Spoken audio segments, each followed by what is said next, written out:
We haven't seen much of Johnny Lang. What's he have to do to get on the field? Johnny's done great. For him to be healthy now, I think is the most exciting part. Watching him go through drills and watching him move around. He's a shifty guy that has a ton of power, that's focused, that I think is excited for his opportunity. So I'm excited to really get him going this spring and obviously keep him going into the fall. Nwangu move into the slot?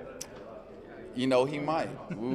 He'll be one of those guys that I think all defenses will have to keep an eye on because as fast as he is and as athletic as he is, he's a guy that can put the ball in the end zone from anywhere. So we're going to be creative about where we put him, how we line him up, what all he's doing. But, yeah, he's a ton of talent that we're going to find ways to use.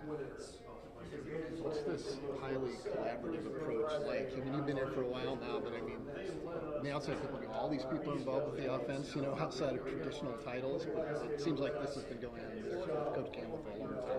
It has been, and when you have a bunch of great people in a room that don't have egos and that are just willing to grow and to get better alongside each other, that can happen. Truthfully, I've never been a part of an environment like this, but it's one that I'm excited every day I wake up for work because it feels like you're going to work with guys who really, really care, who are really invested, who are smart, and are really just excited about getting things going. So it's different. It's a different approach, and you couldn't do it everywhere just because personalities. But here, you got a special group.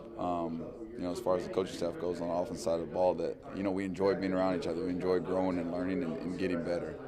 This is a matter of the more ideas, the better. You can probably rapid fire to them and assess really quickly what people are out there, right? As you're building. Definitely. That an idea can be thrown up in the air, and you can get a bunch of different opinions from a bunch of different people that come from a bunch of different walks of life and what they've done in their background and who they worked with and where they've been and what's worked and what hasn't and what can be best for us here. So you do get a lot of that ideas fly around, and some are great and some are even taken to a next level, and some are, hey, we don't want to do that. So anytime you're doing that, you're getting the best of all worlds. Big 10 to Big 12 differences?